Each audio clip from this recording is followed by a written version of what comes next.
Mill-aħħar ċifri tal-Uffiċċju Nazzjonali tal-Istatistika l-NSO ħareġ li s-sena li għaddiet kien hemm tnaqqis fl-att ta' dawk li jħossuhom imċaħda materjalment u soċjalment, inkluż severament.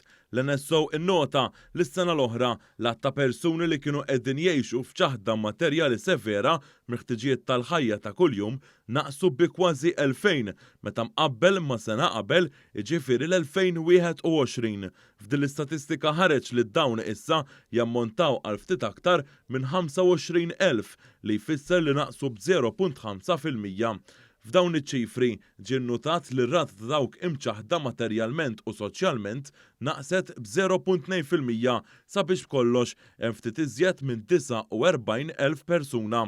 Fi stqarrija mill-Ministeru għall-Politika Soċjali brabta ma' dawn l-aħħar ċifri tal-NSO ġie nnutat li llum hawn inqas minn nofs tal-persuni imċaħda materjalment li kien hawn fl-2013. Hawnhekk ġie nnutat li mill-2013 sal-2021 dawn naqsu minn kważi 20% għal inqas minn 9% li jfisser tnaqqis ta' 11% jew aktar minn 37,000 persuna. Dan filwaqt li dawk imċaħda materjalment severament naqsu minn ftit iżjed minn 10% fl-2013 għal 3.4%. Dan ifisser tnaqqis ta' kważi 7% jew aktar minn 25,000 persuna. Hawnhekk ġie nnutat li rata ta' pajjiżna hija ferm inqas mir-rata tal-medja tal-pajjiżi imsieħba fl-Unjoni Ewropea.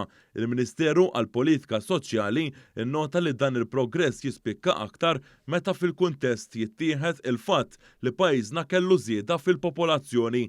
Dawn iċ-ċifri ġew irreġistrati minkejja li pajjiżna kienet jirkupra minn pandemija u l-isfidi internazzjonali bla preċedent kawża l-gwerra fl-Ewropa li ġabet magħha wkoll kriżi fis-settur tal-enerġija. Il-Gvern Malti investa biljun euro is-sena l-oħra u din is-sena sabiex iżomm il-prezzijiet tal-enerġija u l-fjuwil stabbli għal familji u negozji.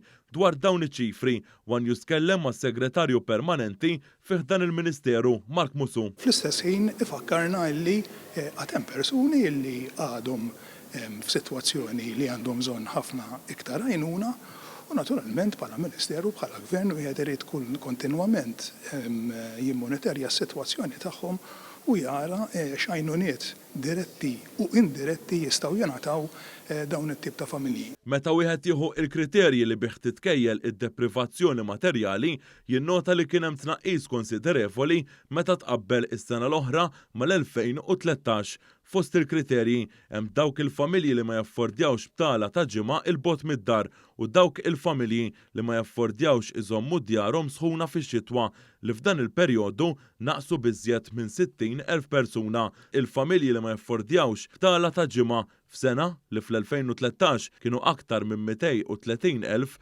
niżlu għal madwar 170,000 is-sena l-oħra.